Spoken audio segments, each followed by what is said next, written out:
O Senhor promete a Isaque uma posteridade tão numerosa quanto as estrelas do céu. Em sua semente serão abençoadas todas as nações. O Senhor faz Isaque prosperar, temporal e espiritualmente por causa de Abraão. Isaque oferece sacrifícios.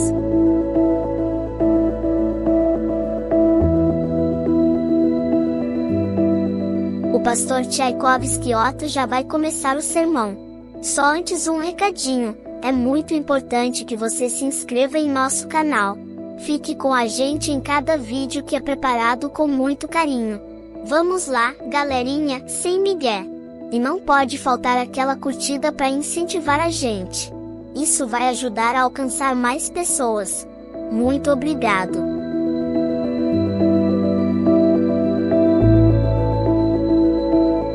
Irmãos, Gênesis capítulo 26, estamos aprendendo sobre a história da nossa salvação, a história da nossa redenção.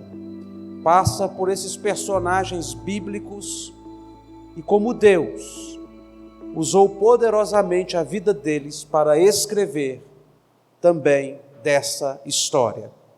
Gênesis capítulo 26. Capítulo 26. Nós vamos salpicar os versículos para que não leiamos todos os versos. Naquela região houve uma época de falta de alimentos, como tinha acontecido antes, no tempo de Abraão. Por isso Isaque foi até a cidade de Gerar, onde vivia Abimeleque, o rei dos filisteus. Agora, nós vamos ler o versículo de número 12. Naquele ano, Isaque fez plantações ali e colheu 100 vezes mais do que semeou, pois o Senhor Deus o abençoou. Ele foi enriquecendo cada vez mais e se tornou muito rico e poderoso. Isaque tinha tantas ovelhas e cabras, tanto gado e tantos empregados, que os filisteus acabaram ficando com inveja dele. Por isso entupiram com terra todos os poços que os empregados de Abraão, o pai de Isaque, havia cavado no tempo em que Abraão ainda estava vivo. Até que um dia Abimeleque disse a Isaque: "Vá embora de nossa terra. Você ficou muito mais poderoso do que nós."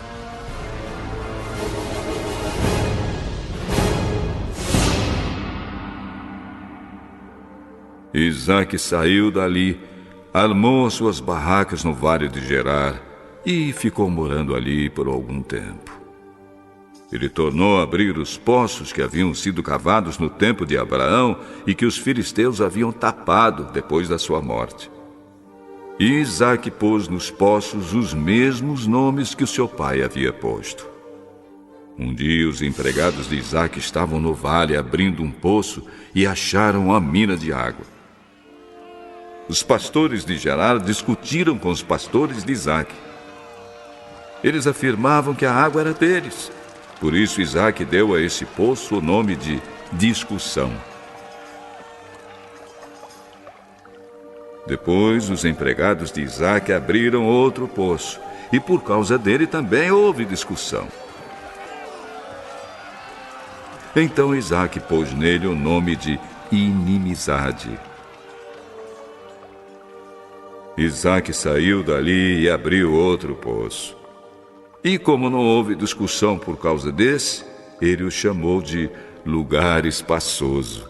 Ele disse: "Agora o Senhor Deus nos deu um lugar espaçoso para viver nesta terra. E aqui vamos ficar à vontade." Dali Isaque foi para Berseba. Naquela noite o Senhor apareceu a ele e disse: "Eu sou o Deus de Abraão, seu pai. Não tenha medo, pois eu estou com você. Por causa do meu servo Abraão, eu abençoarei você e farei com que os seus descendentes sejam muitos." Isaque construiu um altar ali e adorou a Deus, o Senhor. Ele armou as suas barracas naquele lugar e ali os seus empregados cavaram outro poço. Até aqui, queridos.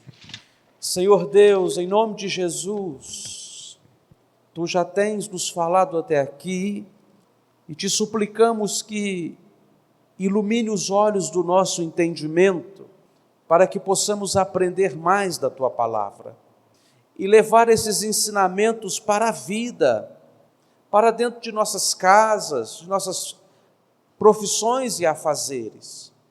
Que as instruções vindas de Teus ensinamentos, ó Deus, possam nos fortalecer e nos reencorajar. Por favor, em nome de Jesus, anima a fé da Tua igreja, anima-nos para o louvor de Tua glória somente. Amém.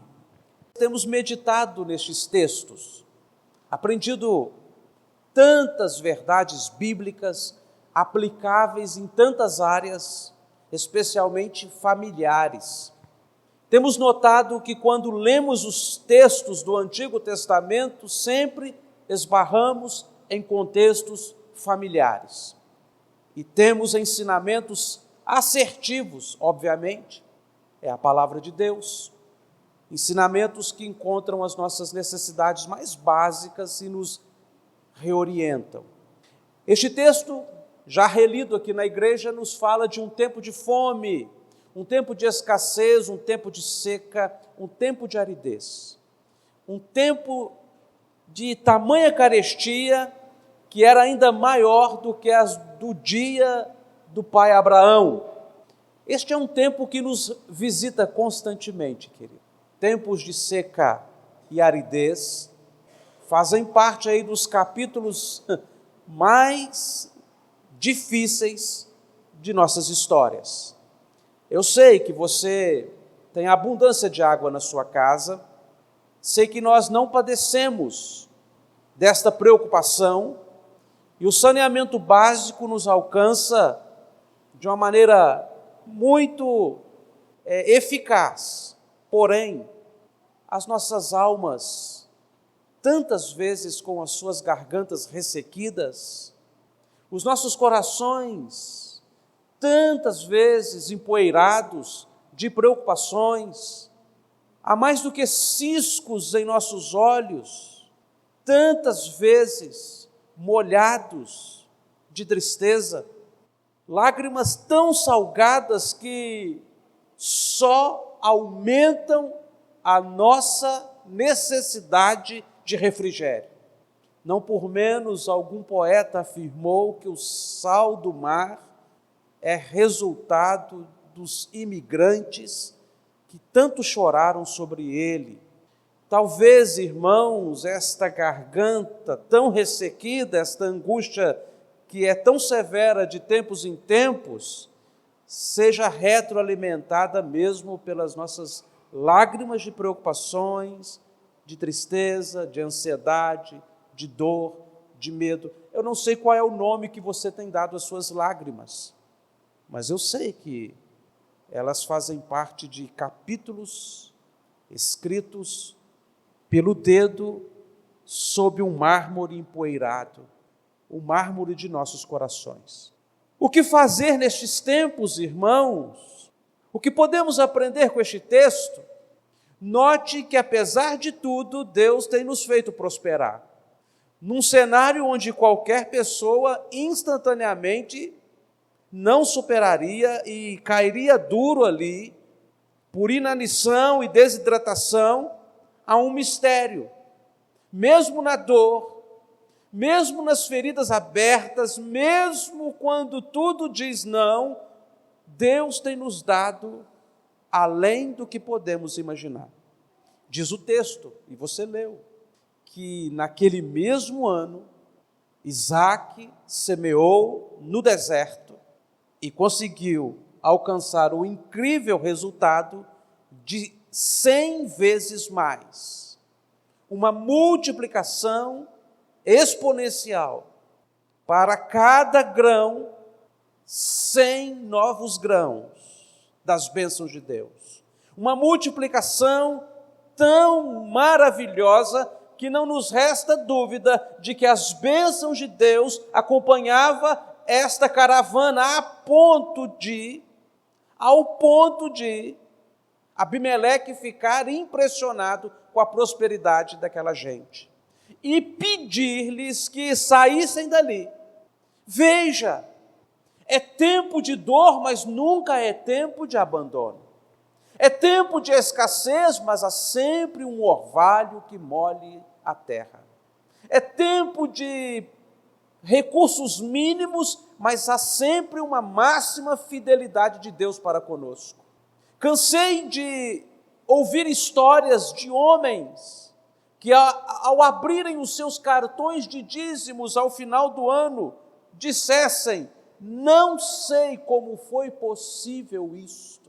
Somando todos os meses e o quanto ele devolveu a Deus em gratidão, assustado, dizendo: não posso explicar. Parecia o tempo todo que a conta não ia fechar e chegou a sobrar para que eu pudesse ser fiel àquele que me abençoou na aridez e na escassez. Se você agora fizesse um exercício imaginativo, se você parasse um tempo breve para pensar as coisas que você tem hoje, de onde você veio e por onde Deus fez você passar, realmente não tem explicação. Como pode você ter prosperado tanto?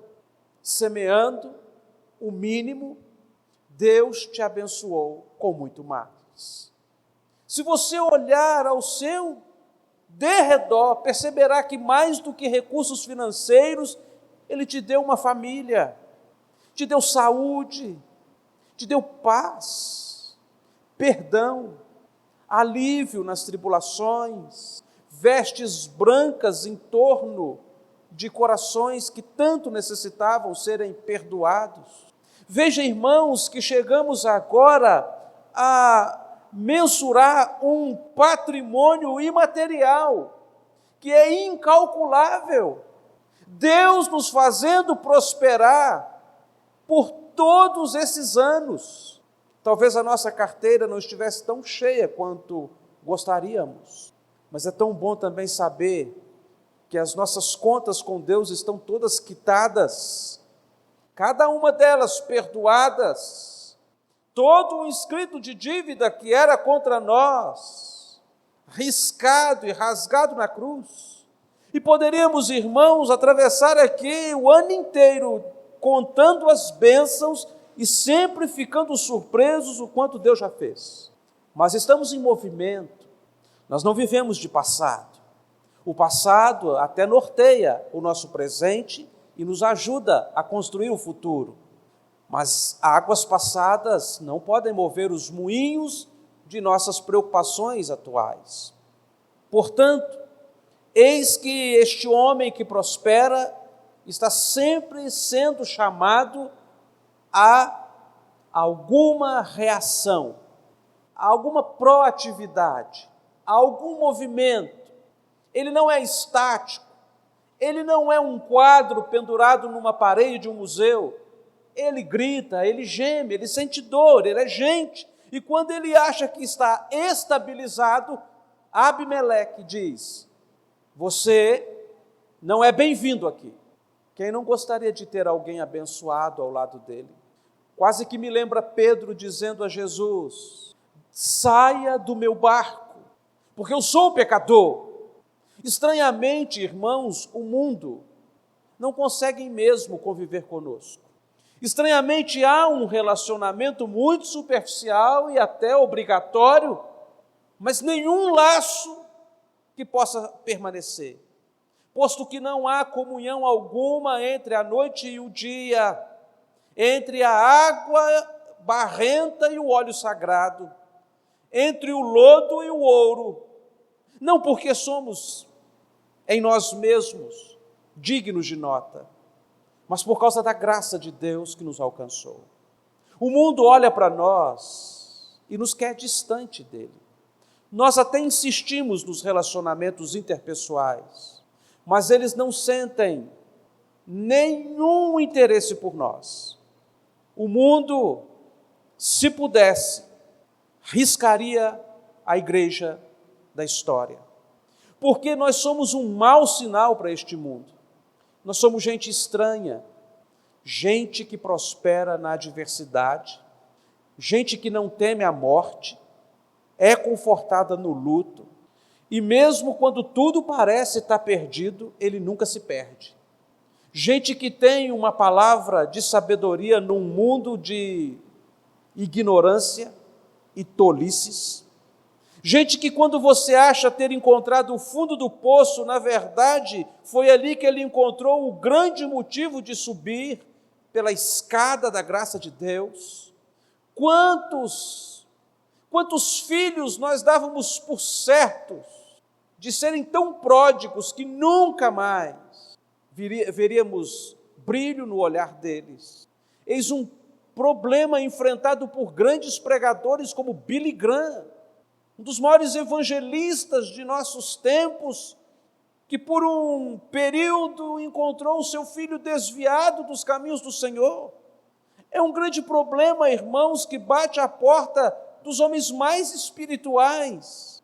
E o mundo dá por certo esses filhos pródigos como mortos na terra distante. Mas de repente, estranhamente, Deus traz de volta os nossos filhos e recomeça neles a história da salvação.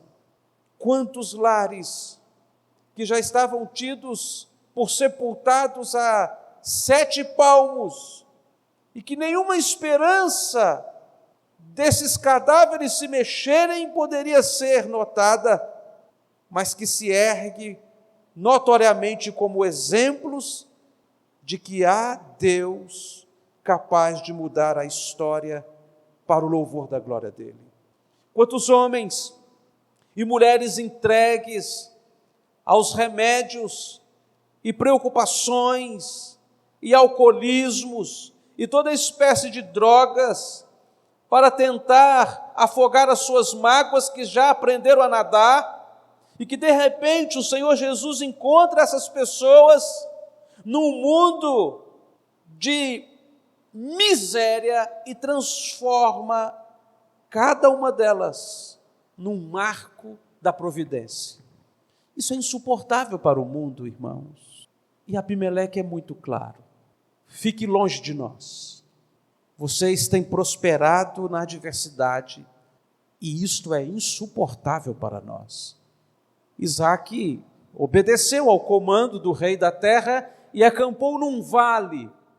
E ali no vale havia uma grande necessidade, período de seca, os animais sedentos, as famílias e suas caravanas estavam no limite de suas provisões, e quando era mais aguda a necessidade daquela gente, Isaque teve a grande ideia de mandar cavar nos poços antigos, poços que o seu pai cavou 80 anos antes dele. Você pode perceber aqui uma grande aplicação. Quando a situação se mostra urgente, o improviso pode te matar. Ele não saiu cavando aleatoriamente. Ele foi cuidadoso para identificar, e nos rastros do pai Abraão, o homem abençoado por Deus, que onde cavava encontrava os poços, no rastro dos antigos, nos marcos bem duráveis, este homem visitou ali, queridos, e encontrou a tão esperada provisão. Meu irmão, por que você parou de cavar? Porque de repente você está tentando coisas novas.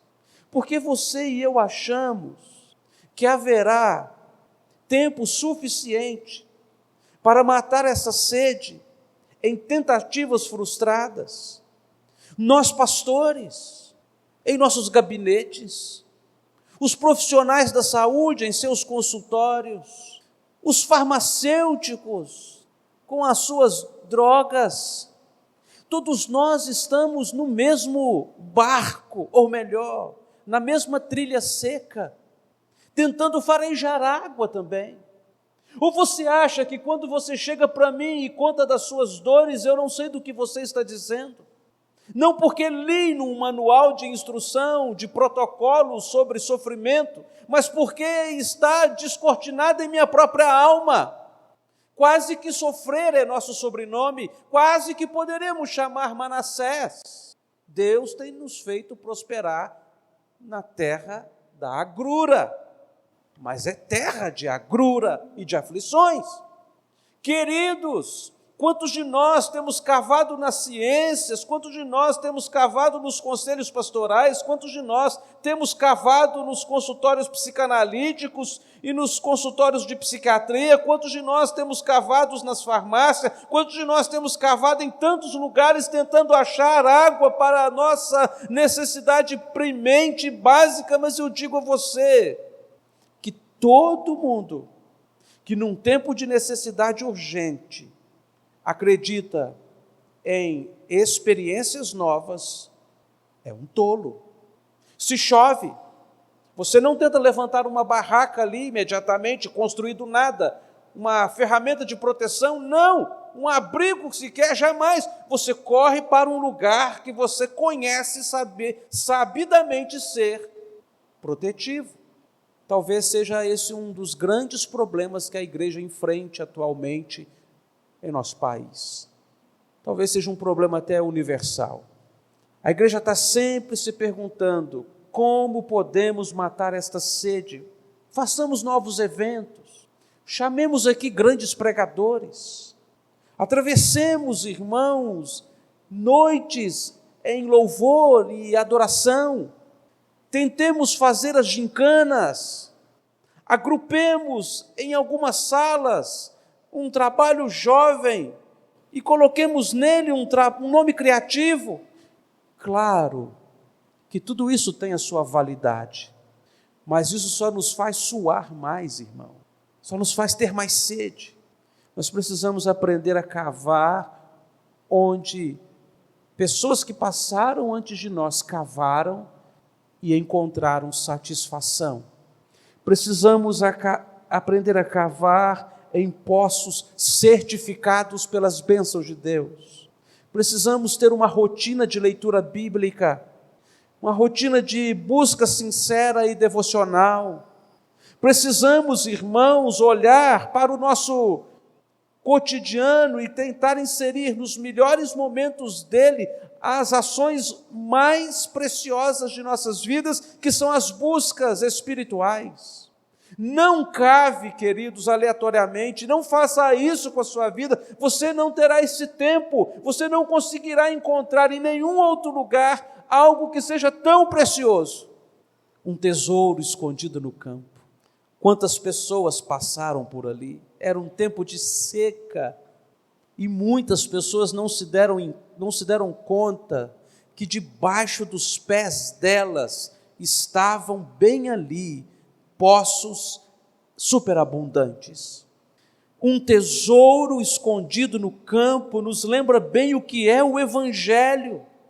Em frente desta igreja, queridos, se colocássemos uma câmera e acelerássemos as imagens das pessoas que passam ali, nós notaríamos muitas de cabeça baixa, outras desgrenhando o cabelo, muitas ansiosas olhando para o céu, outras tantas preocupadas, afligidas por lutos, abandonos, uma miríade de oportunidades, irmãos, para cada coração forasteiro que poderia bater aqui dentro e encontrar na leitura do Evangelho a única água que realmente é capaz de nos dessedentar.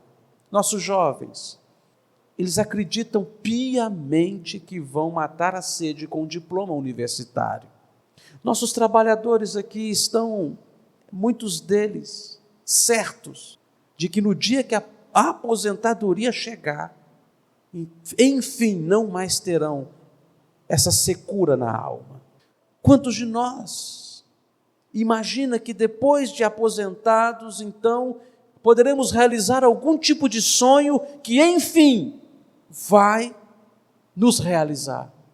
E eu te digo, não tem nada que você cave neste mundo que possa sequer molhar os seus lábios de necessidade. Eu repito com muita paz no coração, para te dizer que o nosso Deus é o único manancial de vida. Só Ele pode fazer isso por nós. Porém, o texto afirma que estes poços estão escondidos, irmãos, não em mato, não em grama que cresceu sobre eles, mas os filisteus entulharam esses poços.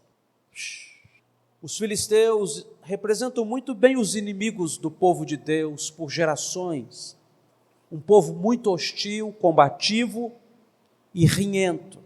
Sempre esbarra nas histórias bíblicas esta beligerância, essas guerras deste povo que perseguia terrivelmente a nação de Israel e era inimigo fiel. Nós também temos os nossos inimigos fiéis. Entre eles, nosso arqui-inimigo, o inimigo de nossas almas, Satanás, cujo nome já diz, já é sua carta de apresentação, adversário. Nossa carne, o quanto nós sabotamos a nós mesmos, não podemos escrever em livro algum. E este mundo vilão, este mundo que é inimigo de Deus, não digo o planeta Terra, estou dizendo o sistema mundano que está debaixo das asas e da proteção do maligno, ou da esfera do mal. Perceba que aqui estes filisteus entulham algo tão precioso e mistura aquela água tão cristalina com tanto lixo. Quem em sã consciência joga lixo em água? Desculpa, parece que estamos quase falando de nossa sociedade. Nós vivemos num mundo de autossabotagem constante. Desde que lemos a história do homem, encontramos este homem dando tiro no pé, cuspindo para cima. O homem é uma bala perdida, irmãos. Tudo que ele puder fazer para se prejudicar, ele fará. Repare que os filisteus estavam destruindo algo que era bom para eles mesmos, mas faziam isso por ciúmes, por inveja, por maldade. A nossa sociedade, no fundo, sabe do valor da igreja, porque se menos igrejas existissem, mais penitenciárias deveriam ser construídas, mas eles odeiam a igreja. A nossa sociedade sabe da importância do núcleo familiar, do quanto este esteio é insubstituível, do quanto não se tem como substituir a base familiar por outro grupo ou outra base. Mas eles frequentemente estão tentando destruir o conceito de família, estão tentando minar as bases da sociedade. Eles sabem que isso é perigoso, mas eles não estão interessados no resultado final, porque, na verdade, o que eles querem mesmo é serem combativos. Quem não sabe que as drogas é um veneno social, que os maiores crimes entram pelas menores brechas, que grandes rachaduras começam em pequenos trincados? Quem não sabe?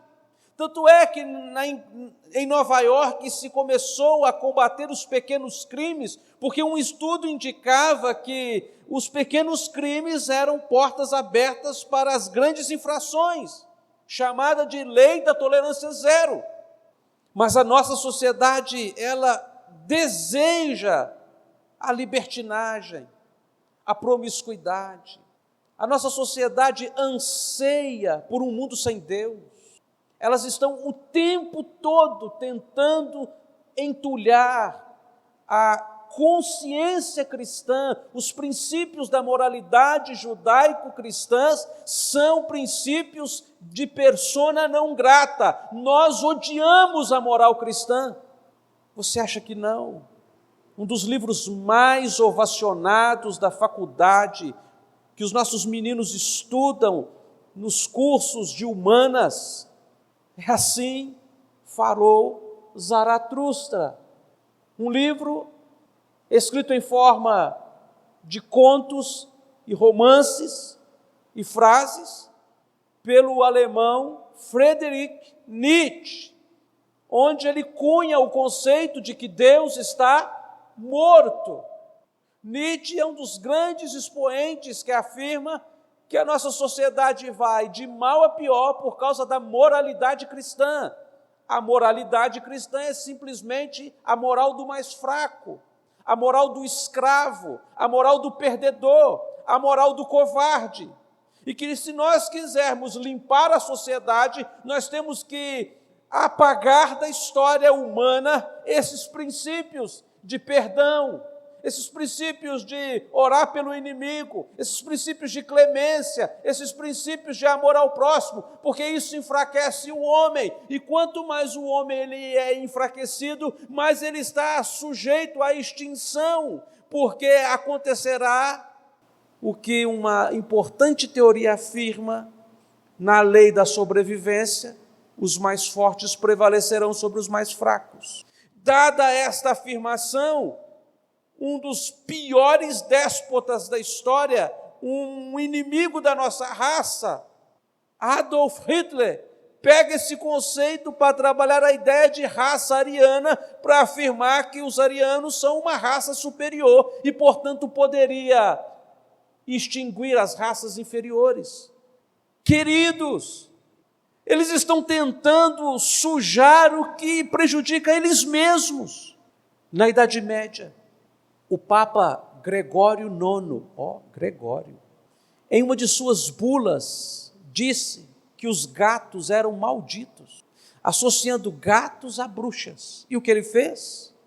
Ele comissionou os fiéis a extirpar o maior número de felinos que podiam. E sabe o que aconteceu?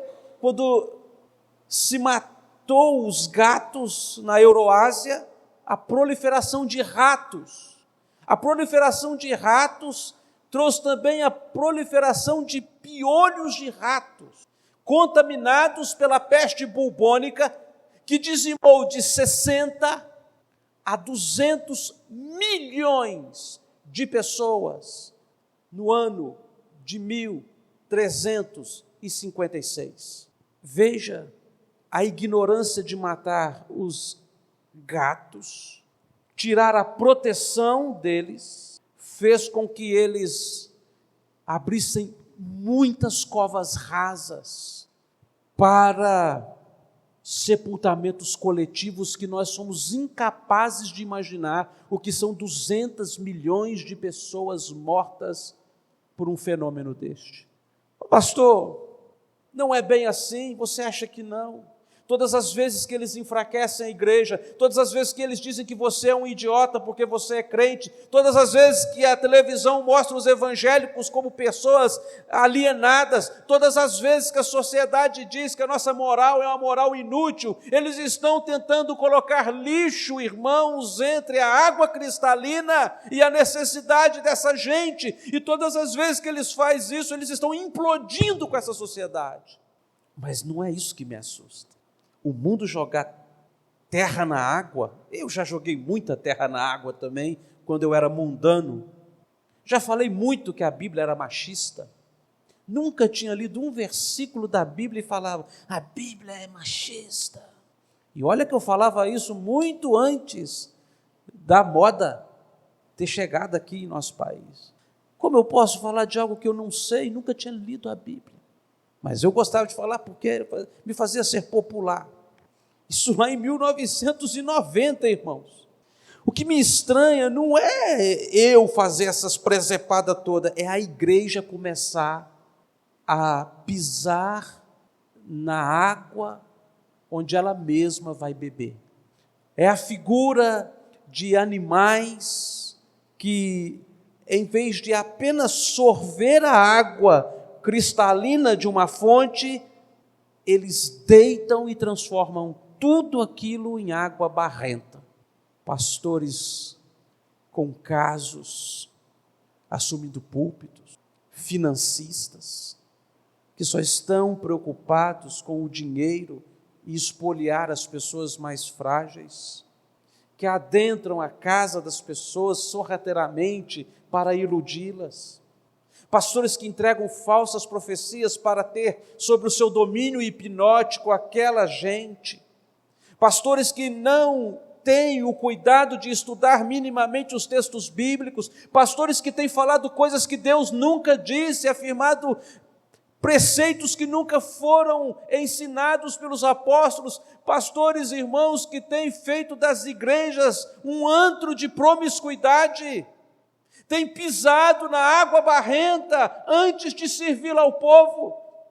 E estranhamente é um grupo que quer beber barro mesmo, que gostaria de estar aqui nesta noite ouvindo piadas, que gostaria de estar aqui ouvindo histórias comoventes, que gostariam de estar aqui nesta noite, queridos, ouvindo como você pode ser mais rico dando um cheque na fé pela manhã.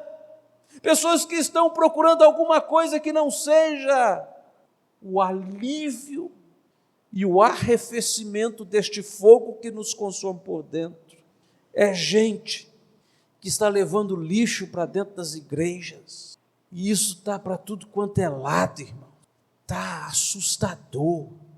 É por isso que nós precisamos cavar essas densas crostas e não nos seduzirmos com nenhuma delas. Saber entender o que é lixo e o que é água é vital para quem está num estado de calamidade hídrica. E olha que ele cava, ele encontra água, e quando ele encontra água, chega alguém e diz: essa água é minha. Então ele sai dali, cava de novo, e chega outro e fala: essa água é minha. Ô filho, você não precisa lutar por paz, porque onde você cavar, você vai encontrar água, se você cavar nos lugares que Deus está te orientando. Ô filho, você não precisa preocupar com as pessoas que têm inveja de você, nem das pessoas que te querem mal. Você não precisa ficar o tempo todo observando os detalhes das suas tristezas. Você só precisa continuar cavando. Não pare de cavar. O primeiro poço é contenda, o segundo poço é bagunça, mas o terceiro poço que ele cava é um lugar dado por Deus, chamado de Reobote, porque Deus nos fez prosperar na terra da aflição. Deus é capaz de fazer você prosperar onde Ele te colocar, meu irmão. Você tem que entender isto. A gente precisa entender isto. Eu imploro ao seu coração, entenda isso, de uma vez por todas. Não é você que encontra o poço, agora é o poço que encontra você. Por acaso você é maior do que o nosso pai Jacó? Por acaso o poço que você está nos oferecendo é maior do que os poços de Abraão?